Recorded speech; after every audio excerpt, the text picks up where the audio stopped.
Evolutionary Radio, episode 476. Stevesmi and the Rickster, Ricky V. Rock. What's going on? Hey, what's up, Steve? What's up, Gaz? How's everybody doing out there? Today, we're doing a recap episode. Very, very important. These are popular episodes we have done. So we're going to basically present to you two different episodes. These are both cutting steroids. Now, the first one, Rick is going to introduce, and I'm going to introduce the second one. But the reason we're doing this, because these are really popular episodes, and a lot of you have maybe not remembered these episodes, or you may be new to the show, and we want to kind of do a flashback and make sure that you get this information on these compounds that we have discussed, these anabolic steroids that we have discussed. Right, Rick? Yeah, guys, absolutely. So basically what happens is, unfortunately, turnover rate in interest in fitness is pretty high. Most of you guys listening to this right now, the majority of you, might have only been listening to us for the last couple of months, and are probably only going to be interested in fitness for the next couple of months. There's a lot of you out there that'll get really hot about fitness for like 6-7 months, and then you'll fall off. So I'm sure the majority of you guys listening to me right now probably started listening within the last year or so.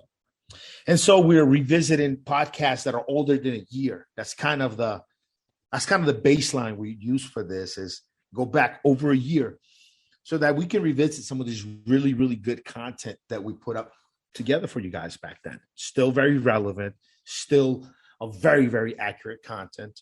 And, it's just a good way to give you guys a nice long podcast that includes a ton of content. Now, today's podcast is all about cutting, okay?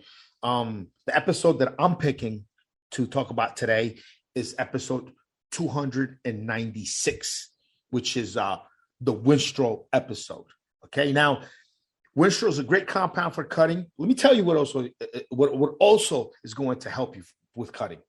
N2Slim and N2Burn. Those are my products.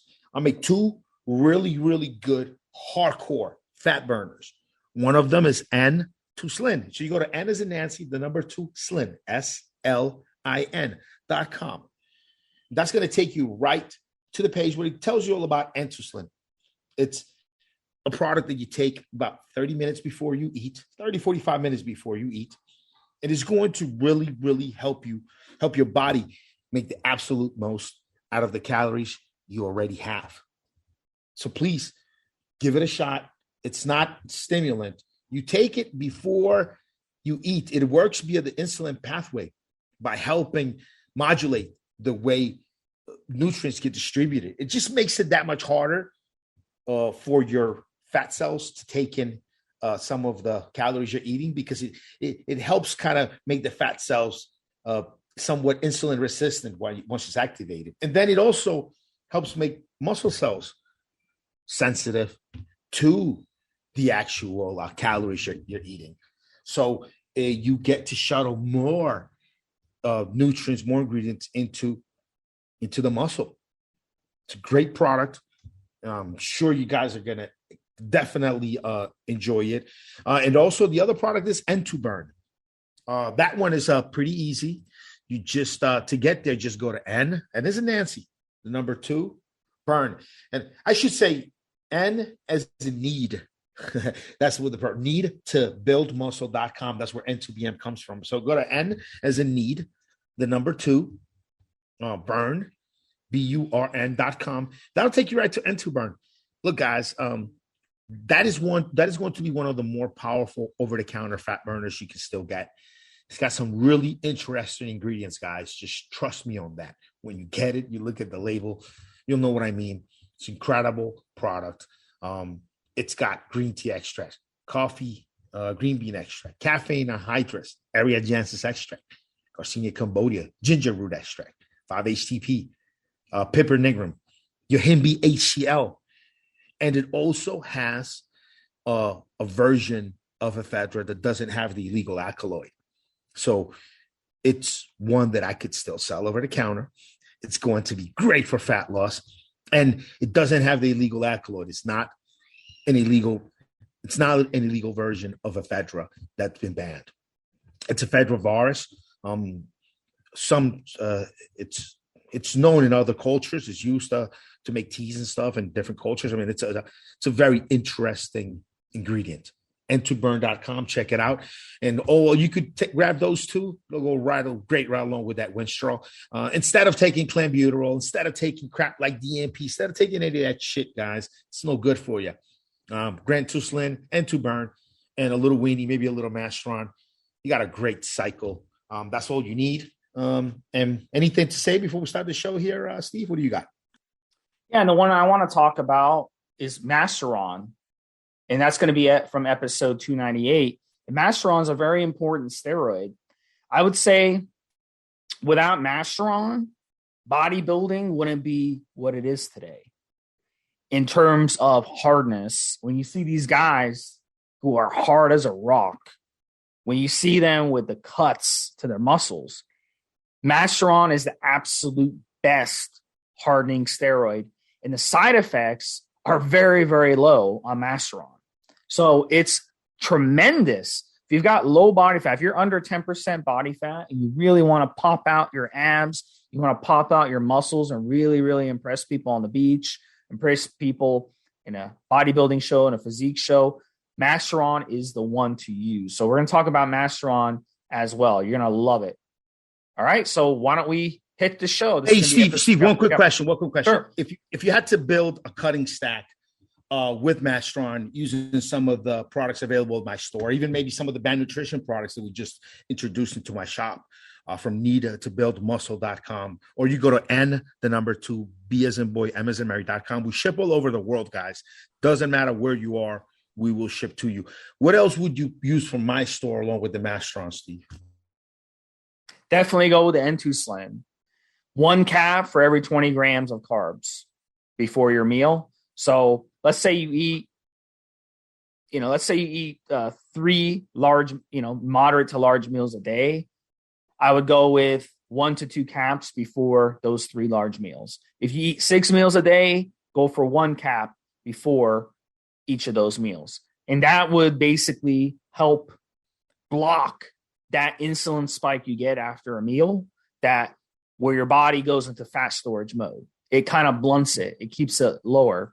So if you keep that insulin from spiking, you're not going to store fat. So you're going to be able to build more muscle without putting on fat. You're going to be able to take more advantage of your food because N2 also helps nutrition partition. It's a great, great supplement.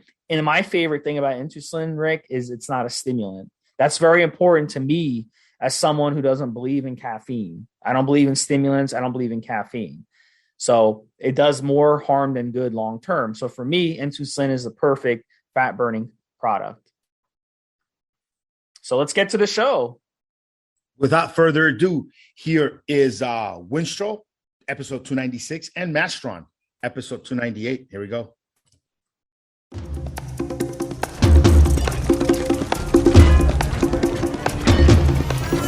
What's up, guys? Evolutionary.org podcast coming your way. Stevesmi here. As always, I have Rick in the house.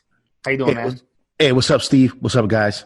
So, guys, Super Bowl is coming up, but we got a special one for you. And this one, we have another compound. And this is one of the most popular steroids of all time, Winstrol. And Winstrol, it's the synthetic anabolic DHT derivative, and it's called stanozolol. And it is actually available in oral form as Winstrol. And it's also in an injectable form called Winstrol Depot. So most of us in the bodybuilding community, we just call it, if you talk to guys in the gym, you talk to guys on forum, they love to call it Winnie, like Winnie the Pooh. And Winnie, W-I-N-N-Y. Not like, it's not pronounced, it's not spelled like Winnie the Pooh. And that's what they call it. And it's a lot of guys really, really, they get self-defensive about Winstrol. They absolutely love it. And then other guys, like on my side of the aisle, we absolutely hate it. We hate Winstrol.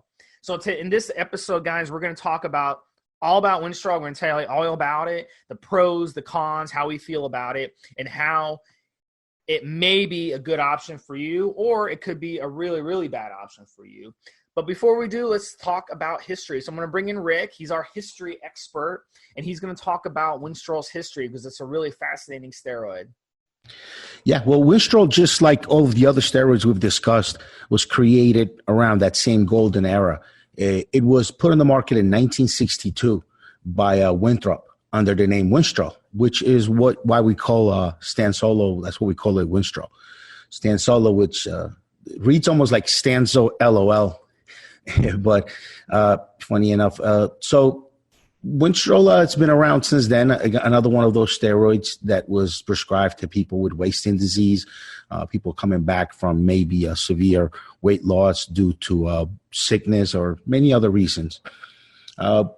Eventually, Winstrol just fell out of favor over other better medications, and Winstrol was front and center at the scandal during the Olympics, which many of us consider as the tipping moment that criminalized steroids. Ben Johnson was stripped of his gold medal in the 100-meter sprint in the 1988 Summer Olympics for testing positive for stanozolol. So Ben Johnson beat America's Carl Lewis for the medal. And so there was a big backlash. Joe Biden was at the head of that whole thing. And steroids went from being prescription drugs to becoming illegal. And, Winstrol was, I think, the tipping point, what really pushed it over the edge for everybody. And many athletes have tested positive for Winstrol. Rafael Palmeiro was suspended for 10 days. According to the New York Times, he was detected, stanozolol was detected in his system. Barry Bonds was also accused in the Game of Shadows book of having used Winstrol. Roger Clemens, also some horses in horse racing. Big Brown, the Triple Crown winner, also Winstrol in the system. Tim Sylvia, the mixed martial artist, also tested positive for Winstrol. And the list just goes on and on and on. Just a ton of guys across many different sports all tested positive for Winstrol. And that's it, man. Just a little brief history on it.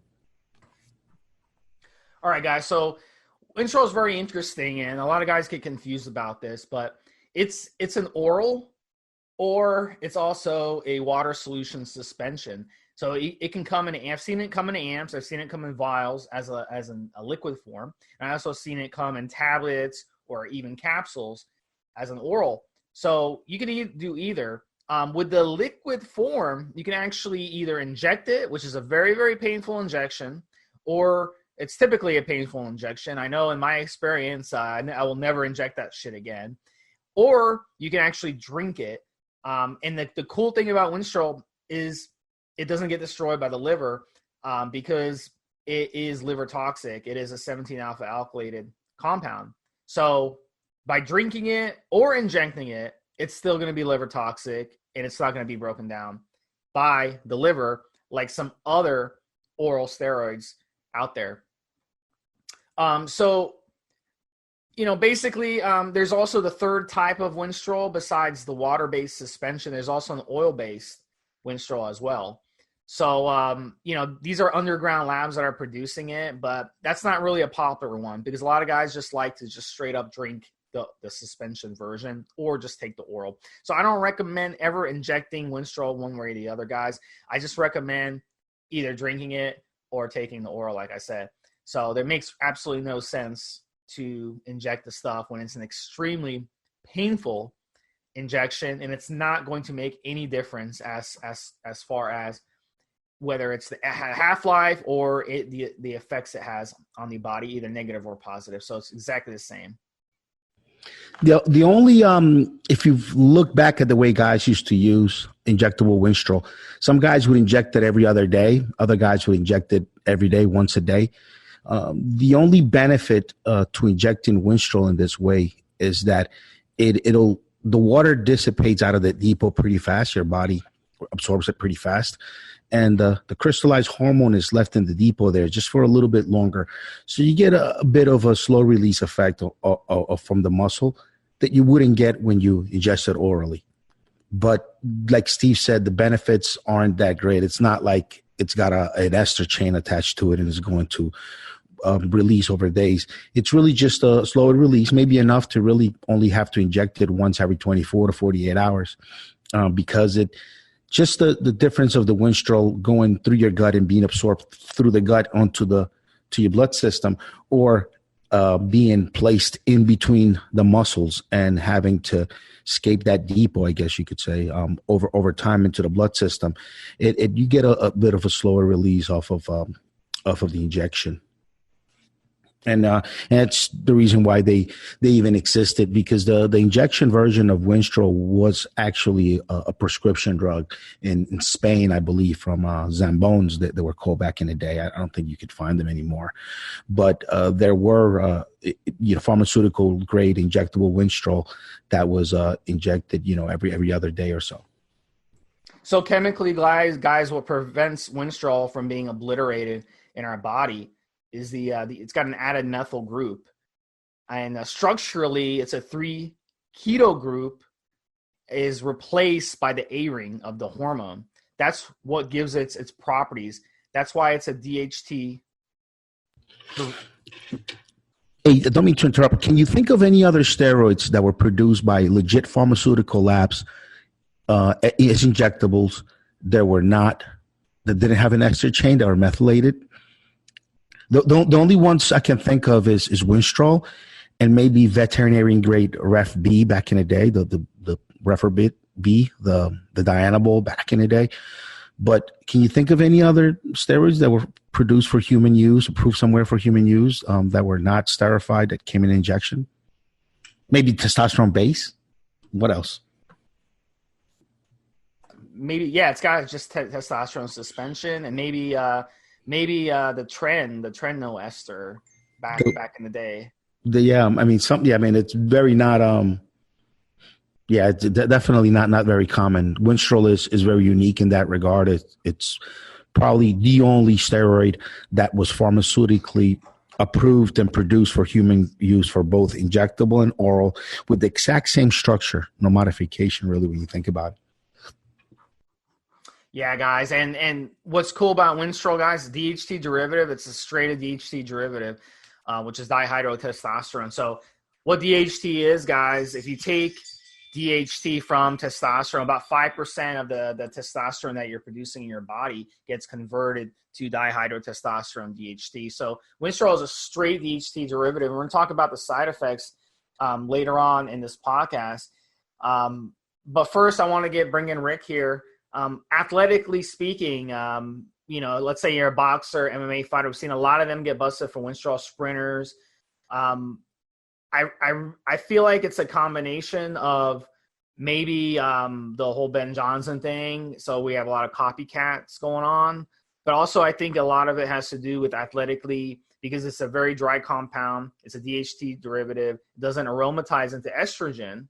So that's why a lot of these athletes use it, because they want to make weight. Boxers, MMA fighters, etc. So they want to get those anabolic and a little bit of androgenic properties without moving a weight class. So what's your opinion on that, Rick? Why do you think a lot of the athletes are using it? Even listening back to some of our podcasts, I realized that there might be a little bit of a confusion that we give people here. The dosages for a steroid to help with your performance are much lower. You find that performance enhancement at the earlier dosages. The dosage that affects your aesthetics, the way you look, you find those results in the latter, the higher dosage. So when we discuss, endurance athletes, runners and stuff using Turinabol, the doping program where they were giving all these guys Turinabol. But then on the same podcast, we talk about how it gives you pumps and it makes it uncomfortable to get around and do some cardio. The higher doses, when you go up over 20, 30, 40 mgs of these oral steroids, that's when you start getting some of those discomfort side effects that are not going to contribute to your performance. When it comes to performance enhancing, guys who are using Winstrol, they're using it at the lower doses, 10, 15, 20 mgs a day tops, because at those doses, you're going to get an increase in strength without necessarily increasing your weight. It's one reason why it is popular with athletes, because you could just take 10 mgs of Winstrol a day. It'll increase your strength noticeably. You won't get an increase in weight. You might actually flush out some water weight on it at that weight. Now, when you start going 40, 50 mgs a day, you're going to get more of the static aspect of it, but it's going to make your joints feel more brittle and more prone to injury. And now the water washing, the water flushing now can actually affect hydration and other things in endurance athletes. So yes, you will find Winstrol being used by a lot of guys that want to be stronger without gaining weight. A sprinter would be good on Winstrol, would see a marked improvement at 10, 15 mgs per day. Once you go above that, the steroid is not bringing you any more performance enhancement aspects. That's when the aesthetics, when the way you look like you're on juice, kicks in, and that's when you get the uncomfortable side effects. So hope that clears that up for previous podcasts and future. The other side effect you guys are going to notice on Winstrol more than anything is head hair loss. And that's because Winstrol, DHT in the body fries head hair follicles. So your hair is going to start falling off. What's interesting is even if you're not prone to hair loss, using Winstrol can really do a number on your hair. You'll grab the top of your hair in the shower and you'll look at your hand. You got tons of hair on your hand. You're like, what the hell is going on here? So that's the problem with it. And a lot of these drugs like finasteride, dutasteride, that guys think can help protect their hair, does not, because these 5-alpha reductase inhibitors, they're useless, because what they do is actually prevent the metabolization of the conversion of testosterone to DHT. But since Winstrol is already a DHT derivative, it's bypassing that. So using those drugs is not going to directly help you when it comes to Winstrol. So what I recommend guys do is you keep your dosages low. You keep the Winstrol very short period of time, maybe 4 to 6 weeks at most. And then you run it's a product called N2 shampoo, which is something I run every day. And it really makes a huge difference, guys. And you want to get on that right away as soon as you start taking the Winstrol. Don't wait until the hair starts falling out. You want to be on that from day one. And that really makes a big difference. Rick, talk about some of the other side effects if you want to talk about head hair, but talk about the pumps. You mentioned that earlier. Tell us a little bit about the pumps and some of the other side effects on Winstrol, including the prostate issues that guys report on Winstrol, and also the cholesterol strain that they report on Winstrol. And how can they help themselves prevent those side effects? Yes, all of those side effects are very common on Winstrol. Guys report all of the time. Liver support, use my N2 guard. I tell everybody, for your hair, N2 shampoo. If you want to find the best place to purchase it, just N is Nancy, the number 2, shampoo.com. Just N2shampoo.com. It'll forward you to the best website where you can buy N2 shampoo today. Winstrol does have side effects. It is one of the more preferred steroids because it seems to be side effect free in some ways. You're not worried about gynecomastia. You're not worried about water retention. You're not worried about really having that juicer look. It's known to get you looking nice and dry, but it does have some internal side effects that you have to deal with. You have to be aware of. Your diet has to be great on it. You also don't want to abuse it and be on it more than 4 to 6 weeks because of issues with your liver, your lipid profiles, and all of those things. You want to come off of it after about, I would say, 6 weeks. And keeping your dose in the lower ranges, 30 to 40 mgs, staying under 50 a day. I've heard guys doing as much as 75, 100 mgs a day. But just staying in the lower doses will help you get the aesthetic results from it and not have to suffer any more of the harsher side effects. The hair loss and prostate, again, this is a DHT derivative. It is going to affect those tissues unchanged. It doesn't need to come in contact with the 5-reductase enzyme to become a stronger hormone. It already is in the body. So a lot of women that have issues with losing hair and steroids Winstrol is one steroid that will knock your hair out if you're a female out there. Also, if you're a guy and you have issues with hair loss, Winstrol will knock some of your hair out. To me, it wasn't as bad as Trenbolone was to me personally, but I used them at different time points in my life. So that could be a thing. And you got to watch your prostate on it as well. Even if you take some of these drugs to lower DHT, as Steve pointed out, those only work on steroids that need to first convert. Winstrol doesn't need to convert. It is going to affect those tissues unchanged. So watching your dosage, not going too high, making sure you don't use it for too long. Those are probably two of the best keys on it. Look, whatever it does internally into your bloods, once you get off this stuff, you'll be fine. But the two major side effects you really want to be careful with while you're using it is you don't want to lose a ton of hair, and you also don't want to hurt your joints. As long as you can dodge out of hurting yourself, putting up too much weight too quickly, and losing too much hair by overdoing the dosage, and not using something to block it at the receptor site like into shampoo, then those are your two main concerns when we're talking about permanent stuff. Everything else with your blood, your liver, you can recover after cycle and still keep your benefits, your results, your progress that you got from it. So, all right, guys, I like 25 to 50 milligrams a day. When I was using 50 milligrams a day of Winstrol, the side effects became really, really bad, especially when stacking. So I like to use it 20. I felt 25 milligrams did the job for me. If you got good quality Winstrol, 25 milligrams is plenty. It's listed, the oral Winstrol is listed as an 8-hour half-life. The injectable is almost a day half-life. So a lot of guys, what they'll do with the oral is they'll dose the oral once a day or twice a day, and then the injectable they'll dose that once a day, and that's good to go.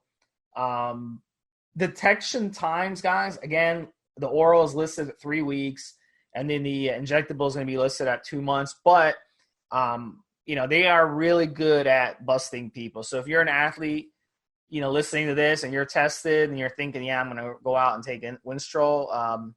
Unfortunately, like they're really getting good when it comes to busting people. So you may want to rethink that.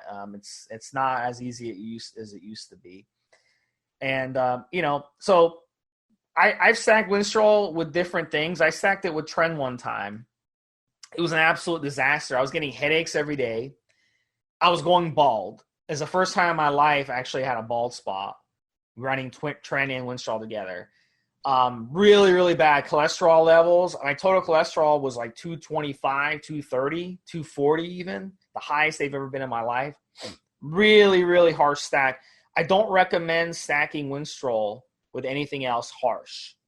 I recommend either running it by itself or you run it with something very, very low to moderate side effects only. And that will prevent these side effects from having a domino effect. You really, really have to the misconception with Winstrol, okay? And we see this a lot because in the old days, Rick kind of touched on this earlier, and I like that he said this.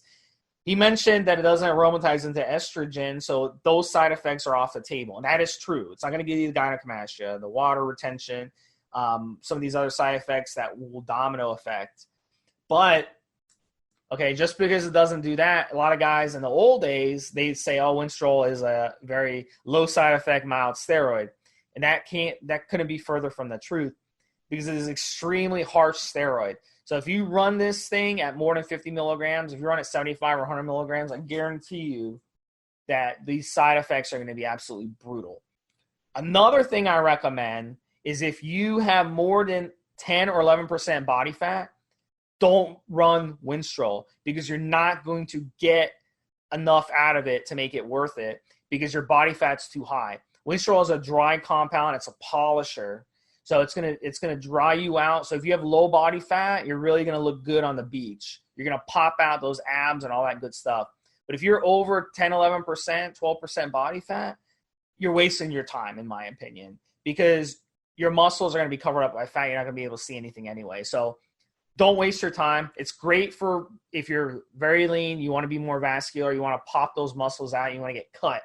That's what it's good for. It's good for finishing off cycles ahead of a competition, in front of a modeling shoot or a photo shoot, something like that. But a typical gym rat who just likes going to the gym 4 or 5 times a week and lifting weights, I don't see a purpose in using Winstrol. And, that's my opinion. It's just a straight opinion from me, guys. A lot of you may disagree. A lot of you have different experiences. But I think there's better options than using Winstrol in those situations. So really, Winstrol is one of those steroids. It's really, really good if you're a competitor, model, or you do photos or something like that. But if you're a gym rat, I don't think it's a good steroid. Rick, do you agree with that or you disagree? When it comes to aesthetics, to looks, if you're over 10% body fat, just why use Winstrol? Winstrol is to polish up because it gives you that dryness, that dryness from water retention.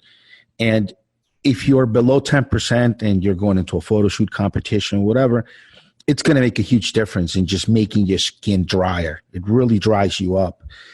But if you're not below 10%, you could use other compounds, in my opinion, much better to get to 10%, because that water flushing effect, that dryness, it's only momentary. It's while the Winstrol is in your system.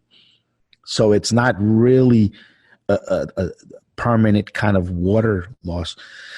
Now, when it comes to performance, if you're looking for strength, for a more, faster contractions, running, lifting, whatever, then you're looking at lower dosages. You're looking at staying under 20 mgs to just get the maximum results from it, 15 mgs. And and then at that point, if you're competing, it doesn't kind of matter what you look like. It just matters if you can perform. And so I can see people who are using it for competition, being over 10, 12% body fat. And what I mean competing is weightlifting, running, whatever. I can see that.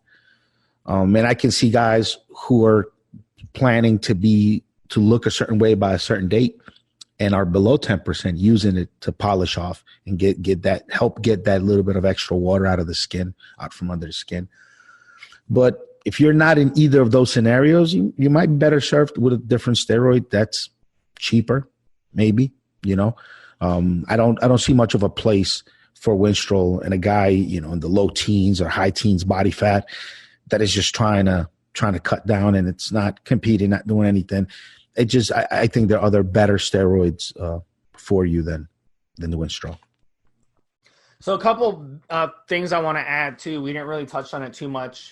And one thing I want to add about Winstrol, because Winstrol is in that short list of steroids that women will use: Winstrol, Anavar, Primobolan. When it comes to Winstrol and Primo, both, maybe women have used it because it doesn't give them that hair growth and the thickening of the voice and the clitoris growth. Maybe they don't do those things, but they will knock your hair out as a girl. As a girl, you're going to be really sensitive to these compounds. So that's something to keep in mind. Anavar won't do that. Anavar won't cause any of the secondary male characteristic side effects. And it won't knock your hair out either. But Winstrol will. At its worst, in most women, it'll knock their hair out, and it'll maybe make hair grow a tiny bit in the face, which I've seen it here or there. But it's one of the reasons why women use it because it doesn't have the other side effects. So I want to make it clear too. I said earlier about stacking Winstrol. One of the benefits of stacking it is it really binds well to sex hormone binding globulin, SHBG. So if you stack it in some testosterone or something, give it a little kick. Give it a little kick. You'll get some really, really good results on it. You don't have to run very much. So that's one of the benefits of Winstrol. One of the other benefits of Winstrol too, even if you're a gym rat, remember I said, you don't need to use it for gym rat, but let's say you are one of those guys, you like to go to the gym and just fucking, do bicep curls in front of the mirror and kind of mire yourself and have other people mire you.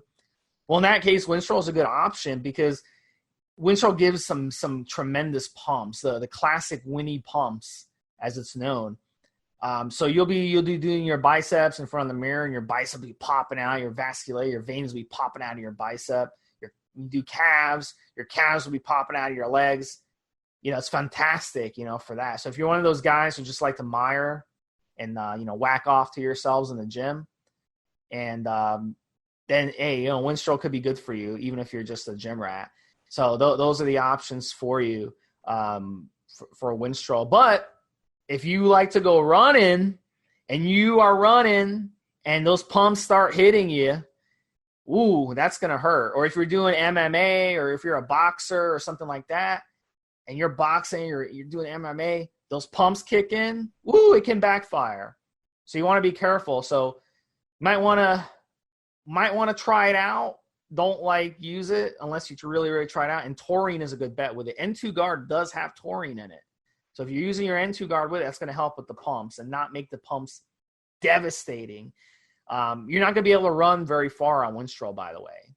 So, if you run 1 mile, 2 mile, 3 mile, if you're a 5K runner, 10K runner, no. Winstrol is a bad choice. So don't fall for the whole Ben Johnson used it and he was a runner. No. Sprinting is not like running. You're not going to make it very far when you're using Winstrol because the pumps are devastating. Just to throw something else in, guys, the way Winstrol acts, and I've discussed this with a couple of guys that really know their stuff, some people I respect, the way that Winstrol acts, it seems almost like it was a estrogen receptor antagonist. Like it's going into some tissues, taking up estrogen receptors, but not activating them. This is why you get some of the water flushing effects, which is what tends to happen. You get dry when your estrogen is low. This is why maybe you get some of the brittleness in the joints, which also tends to happen with your estrogen is low. It's a bit of the opposite effect that Anadrol has, which we discussed on 2 podcasts ago. Anadrol will attach to estrogen receptors and actually activate them, create a signal. This is why you can get gynecomastia from Anadrol, and you can get water retention from Anadrol, even though it doesn't aromatize. And I think that's from, again, talking of some very smart folks, we think this is what goes on with Winstrol, that to a degree, it does act as a receptor, it's a SERM almost, almost like taking up the place of estrogen. This is why it flushes you out, makes you brittle. So when you use it to really gain those effects and really see what you can see out of it, you want to be in the lower body fat percentages like Steve and I discussed. Unless you're really trying to get that look, I wouldn't use it. I don't use it much. I've used it a couple of times, again, just to say I did, just to experiment on myself. But I mean, I didn't quite find much of a place for it for me. I do like how it helps flush water, but at the same time, I felt like I needed a pretty high dose for it to really affect the way I look. And I would get some side effects at the higher dosage. So just the way I felt about it. So just wanted to throw that in there because I just remembered as we're going through this about why it behaves that way. So. Yeah, and joint issues. And what Rick just said is why Winstrol gives you really bad joint issues. So your knees, maybe your ankles, shoulders, all that stuff starts cracking when you're on Winstrol. It's exactly what Rick said. It dries your joints out a lot. So you want to make sure when you're using Winstrol, guys, you're using very, very caution not to injure yourself. Because if you got dry joints and you're lifting weights with dry joints, that can cause injury, and it happens a lot. So, if you're a power lifter, Winstrol is probably not a good option for you for that reason. You can really, really hurt yourself.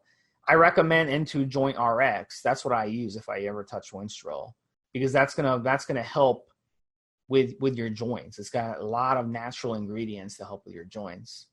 So really, really good option there. Yoga, stretching, all lubricate the joints. When you lift weights, it dries your joints. When you take Winstrol, it dries your joints. So you gotta offset that, guys. Use your N2 Joint RX.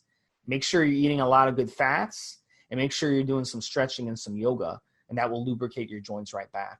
Very, very important. Never abuse Winstrol, guys. I mentioned it earlier, but a lot of guys, they don't want to listen to this because they don't understand. But Winstrol should not be ran longer than 4 to 6 weeks at most because it's extremely brutal on the body. So you really, really got to be aware of that.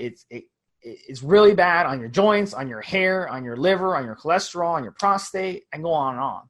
It's very, very harsh steroid.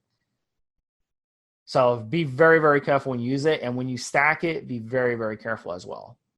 Final words, Rick, before we close up. Don't abuse it.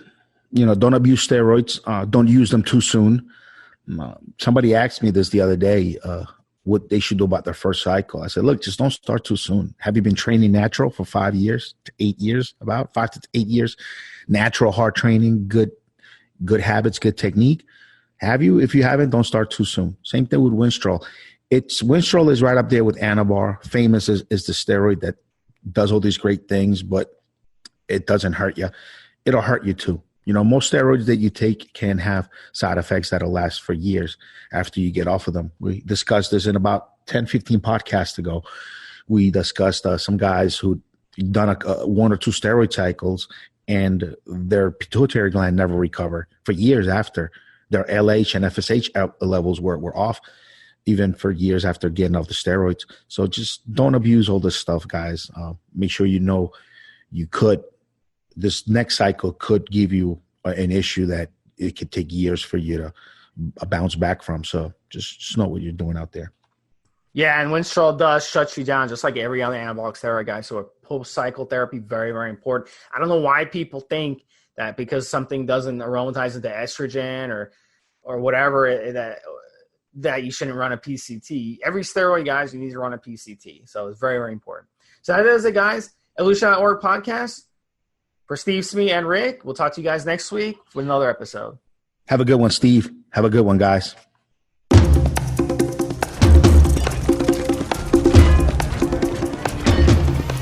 Guys, this is the required legal disclaimer. We are only sharing our experience from years of steroid use. We are not doctors, and none of what we say should be regarded as medical advice. Always check with your doctor before taking any drugs or starting any training program.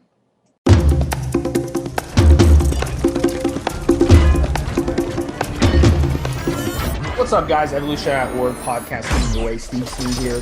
Rick is in the house. What's up, man? Hey, what's up, guys? How's everybody doing out there? Yeah, so, guys, we like to do a compound episode every other episode. We do a Q&A episode every other episode. So keep following. We'll have more coming your way. Unbelievably, we're almost to number 300. So we're really almost there, guys. So this compound that we're going to talk about in this episode is Masteron. Masteron is a trade name for drostanolone. It's a popular anabolic steroid among bodybuilders who are looking to get hard, looking to get dry, and who especially are into competing, photo shoots, that sort of thing. Very, very lean to get the benefits out of it so you can really pop those muscles and really see those cuts. The cool thing about Masteron, guys, it is a DHT, dihydrotestosterone drug. It has some interesting qualities that makes it very different from other anabolic steroids. For one, absolutely best polisher, guys, out there. Number one steroid for people who are going into a competition. If they got to look good 2 weeks from now on the dot, they'll run the crap out of Masteron ahead of their show. So we're going to talk all about it on this episode, guys. First, let's go over to history. We're going to bring in our history guru, Rick, and he's going to go over the history of Masteron. So pretty short history on Masteron. Basically, Masteron was the only steroid that was really used for inoperable breast cancer in women. Masteron showed very early on from its introduction, showed to have anti-estrogen properties. It was used for that purpose. And like many steroids that were used to treat medical conditions, over time it was replaced by better drugs that did a better job at controlling estrogen side effects and didn't have any issues with virilization, with making the girls grow hair and their voice thicken up. So it just fell out of use because of it. The company that introduced it, just by the way, is Syntax, which is the same company that introduced Anadrol. It was about 10 years after Anadrol had already been on the market is when Syntax introduced Masteron. And Early on, bodybuilders used it as an anti-estrogen. Back in the 70s, when it first hit the market, Arimidex, Aromasin didn't exist. Novadex was around already, but it wasn't until the late 80s that Dan Duchesne proposed that Novadex could be used to treat gynecomastia or to prevent gynecomastia during cycle. Before that, before Arimidex, before Novadex was used for this purpose, before Aromasin was ever created, it was Masteron is what bodybuilders used as an anti-estrogen during their cycle. They didn't look at the drug much as a muscle builder or an anabolic because they were using other stronger anabolics. They just looked at it as a good anti-estrogen drug to use in case you were prone to estrogen side effects or if you were getting ready close to a show and needed to deal with water retention. Because pound per dollar, it's not a very economic drug. You're not going to gain a lot of pounds off of it for the amount of money you're going to spend on it. So bodybuilders really kind of sort of always used it as an anti-estrogen. Then in the 90s and early 2000s, when with the new anti-estrogens came into play, when Novadex began to be used for this purpose and all that, then Masteron kind of fell out of favor. Guys stopped kind of using it. And there's been a resurgence in the popularity of Masteron in the last few years. I've noticed people are talking about it more and more and more and talking about the anti-estrogen properties of it. So it's kind of making it a comeback, it seems like, in popularity. Here's an interesting thing about Masteron, guys. It was always in the propionate ester, so very, very short ester. But a lot of you who have used Masteron have used it actually in the NFA ester, and the reason for that is the underground labs have really done a good job of coming up with that longer type of ester of Masteron. So that's kind of cool that you don't have to inject it every day or every other day if you're using that longer ester. But originally, guys, the farm grade Masteron always came in propionate form. You're not going to find it in NNA form, but a pharma grade source. I mean, maybe that changed today. I don't know, because a lot of sources out there, they'll sell what they say is farm grade quality or human grade quality gear, but it really isn't. It's actually still underground labs, but it might be maybe a higher type of quality, you know? All right, guys. So let's talk about how it works. Masteron is a DHT compound. So it's going to inhibit estrogens to a certain extent, as Rick got into. It's almost a pure DHT, guys, almost pure dihydrotestosterone. The only difference is the addition of a carbon 2 position methyl group. So it makes this compound more effective and resistant to breakdown in the body. And it also is a little more anabolic than straight DHT. So those are the little things that make it a little different. Since it is a DHT derivative, it's not going to aromatize in the body. There's going to be zero conversion to estrogen. And as we both alluded to, it's going to even help inhibit estrogen to a certain extent. That's why in the old days, Masteron was considered a forgotten steroid in modern times. But guys in the older days, maybe 70s, 80s, early 90s, before aromatase inhibitors became widely used or even invented, they actually used Masteron in their cycle, a little bit of Masteron. That little bit of Masteron would make a huge difference when it came to that. So that was really their best option in those days if they wanted to run something like Dianabol or testosterone that did aromatize. One of the other great things structurally that Masteron does really well is it binds to sex hormone binding globulin, SHBG. So the other steroids that you're going to run with it, and Rick is going to get into dosages and get into stacks. But the thing is, one of the beauty things about Masteron is when you stack it with other steroids, it makes those other steroids more effective because of that binding. So it's going to actually raise your androgens, your body, your free testosterone ratio, and make the entire cycle run so much better. So Rick's going to kind of get into some of the dosages that he's trained guys with and get into how long to run it and talk about, Rick, what you've experienced with it and what dosages you've run it. So Masteron, you can actually run it pretty aggressively if you're using a lot of testosterone. because it also is a steroid. Besides the fact that it helps with estrogen side effects, it is a steroid. It will add something to your mix there. So you can run as much as 100 mg every other day, run 150, 200 every third day. I've worked with guys running as much as 600 mgs of Masteron a week, and it works. It keeps you nice and hard, nice and lean. Even if you're taking Masteron and Dianabol, the Masteron will definitely help you not get too much bloat from that Dianabol.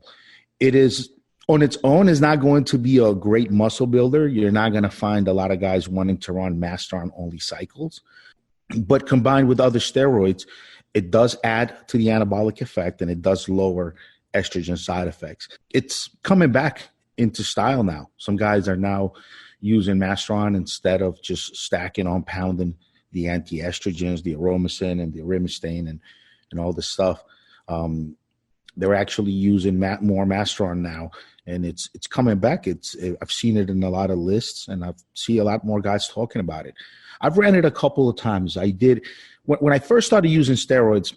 Masteron had fallen out of favor already because Arimidex was just out, and guys were already using Clomid and Novadex, so it was beginning to lose some of its spark. And then around 2008, 9, 10, it started to come back big time. And I used some British Dragon Masteron around that era. And I liked it. It definitely lowered estrogen. I used it along with some pro-hormone cycles that were still legal at the time. And it definitely, in my opinion, did the job for estrogen control. And again, you can keep it as little as 200 to 300 milligrams a week, or run it as aggressively as 500 to 600 mg per week. It shouldn't affect your liver too much. All steroids hurt your liver to a degree. The orals hurt it way worse than the injectables. But Masteron on its own is really not that bad for your liver. And you can get up as high as 600 before your joints begin to hurt a little bit. Not as bad as Winstrol. Winstrol make your joints hurt pretty early on, even at lower dosages. But Masteron, you can get up to about 600 mg a week before your joints really begin to hurt. I've run Masteron between 400 and 600 milligrams along with a stack. And to be honest with you, for me, it was a waste. Just because my goals aren't competing, my goals aren't to take photo shoots, my goals aren't to jack off to myself in the mirror while I'm working out. But if those are your goals and you're really, really lean, Masteron is a great, great option. And in fact, if you're competing, I would say Masteron is one of the most important steroids that you're gonna use, and that your coach is gonna want to put you on. So in those situations, it's really, really good. But I mean, otherwise, I just don't see it being a great steroid if you're just a gym rat, if you're into powerlifting, if you're just an athlete and you want to do stuff. One of the interesting things though too, I want to bring in Rick on this. A lot of boxers, a lot of MMA fighters have been busted for using Masteron, specifically Anderson Silva and Mike Richmond. I don't know if Rick, you know about those guys or their stories. And my theory behind this, and I want to get your opinion on this, Rick, but my theory, the reason they're using Masteron is because they're trying to get into a weight class. So the Masteron helps them, give them, helps them get some PED in their system without increasing their weight class. And in some cases, they can actually drop their weight class when you're using Masteron. So I'm curious to hear, do you remember those stories? I don't follow those MMA or boxing very often. And what's your opinion on why they're doing it? Yeah, you hit the nail on the head. It's actually a very, very good option for a weight class athlete, and especially MMA. It won't hurt your joints early on the way Winstrol will. It won't put on any mass the way a Primobolan or even taking Trenbolone might. So it's not going to put mass on. It will lower estrogen, which means you're going to get rid of some water weight, which is always a good thing when you're trying to make weight. And it's not going to put on mass. And it's still anabolic, so your muscles are going to feel stronger. You are going to feel something from it. So you guys understand, when you are a top-level athlete, where you're up to that degree, in training, in competition, you're pushing your body to the limit, to the brink. You're pushing your heart rate, your muscles to about as far as they can go. A fighter, in training, trying to hold on to a submission when the guy is not fully locked in and he's holding on, is at these moments, where you push your body to the limit, where you really notice what just a little bit, like a little 100 mgs, 200 mgs of a steroid can do for you a week. Because this guy is going in the gym training, pushing his body, his lactic acid production, just his threshold. He's pushing it to the limit every day. Now he adds, a couple 100 mgs of Masteron a week. All of a sudden, when he comes in, he knows, he can tell he's got some more left. He's got just a little bit more in the tank. And sometimes that makes all the difference. If you can just try to hold on to that submission attempt just a few more seconds longer than the guy can resist it, and you're locked in and you won.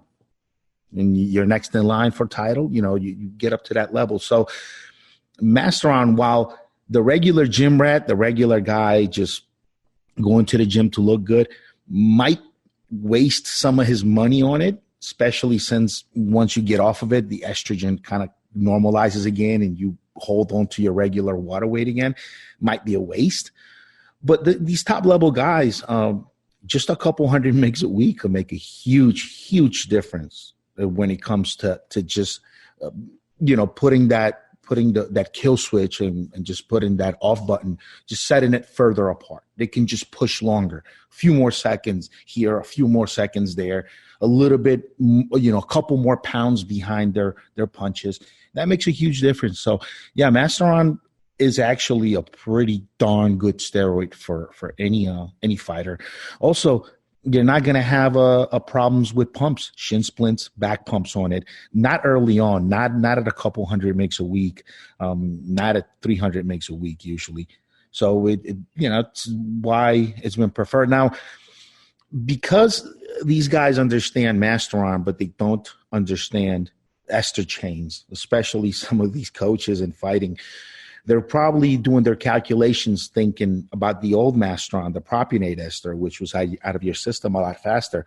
But no, they're getting, underground Masteron in 2015, circa 22,000. Well, you're going to get that longer ester, which is going to linger a lot longer and is going to be detectable a lot longer.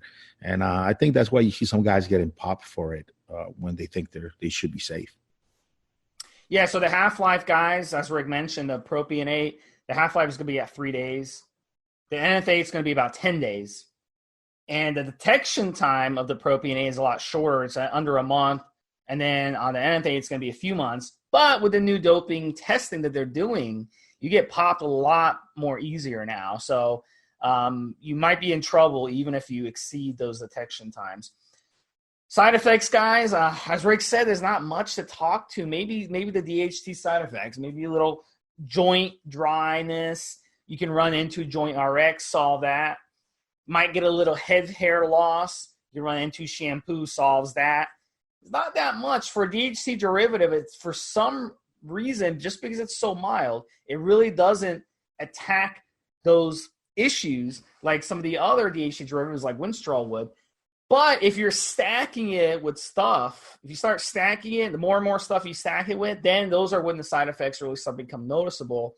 So it kind of piggybacks off those other steroids. So, at the end of the day, guys, Masteron, stack it. It's got to be using a stack. Using it by itself is not going to do anything because you're just going to get a little hard, get some hardening. And when you stop taking it, the hardening is just going to go away. So I really don't see the point of using Masteron by itself in 99.99% of situations. So definitely use it in a stack, guys. It stacks well with pretty much everything. One of my favorite stacks with Masteron is with Tren. And, that kind of goes, it's like peanut butter and jelly together. They complement each other really, really well. And Masteron won't really increase those side effects that happen on Tren. And it'll kind of harden you up. It's really, really good if you're low body fat, like 8-9% body fat, if you run Tren with Masteron, you're gonna look amazing on that stack. I mean, that is the monster stack for being ripped, if you want to get ripped in the gym. So that would be my recommendation in that situation. If you're a competitor, you want to definitely talk to your coach. And if he suggests running Masteron, you're probably going to end up running quite a bit, 400 or 500, 600 milligrams ahead of your show. But you want to start using it ahead of your show. You don't want to start using it just like a week or two before, because it will, you want to give it time to kind of peak in your system. So Rick, you want to close up, talk about female use, and talk about, is Masteron an expensive steroid compared to the other ones? I was just about to say, main side effect you're going to get from Masteron is your wallet's going to be pretty empty, and you're not going to gain much pounds from it. You're going to look great while you're on it, but once you come off of it long enough, you'll go back to looking like you look not on Masteron.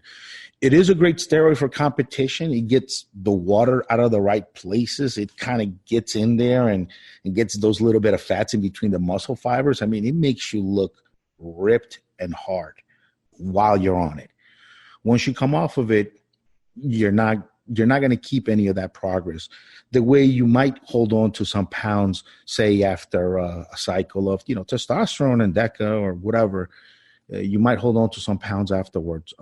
Masteron, you're not really building Masteron pounds when you're on it, and the effects are really just aesthetics, how you look, which go away after you come off. So that's about it. As far as how it treats your body, it's pretty decent on your body. It's not bad at all.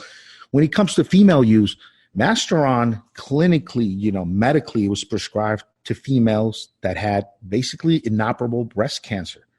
So the drug was prescribed to women. Of course, other drugs like tamoxifen, Femara, they have they work better for that. They work better for that use and don't have the side effects that Masteron has. But even then, compared to other steroids, compared to, say, shooting primobolan or even doing Winstrol, high amounts of Winstrol, Masteron is pretty mild for women.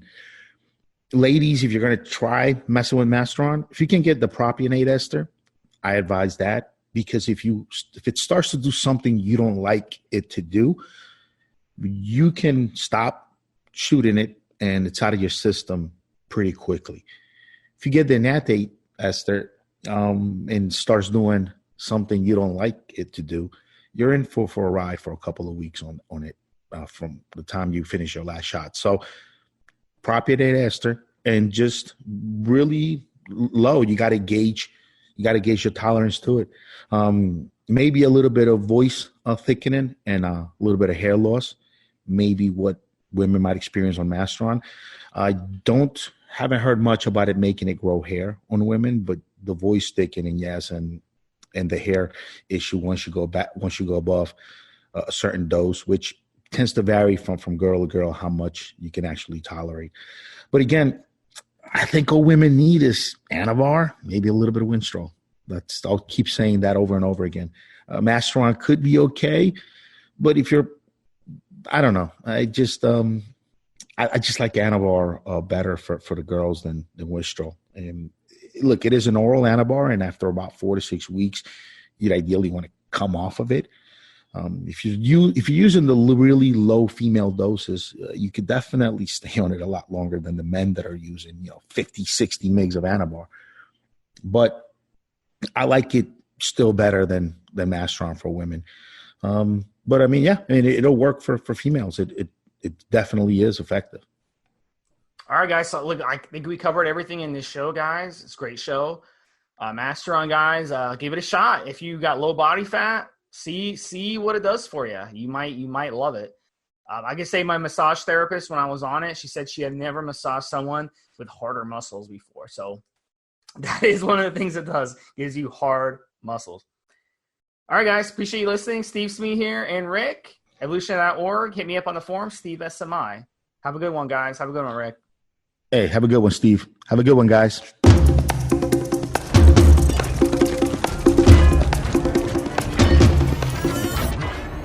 Guys, this is the required legal disclaimer. We are only sharing our experience from years of steroid use. We are not doctors, and none of what we say should be regarded as medical advice. Always check with your doctor before taking any drugs or starting any training program.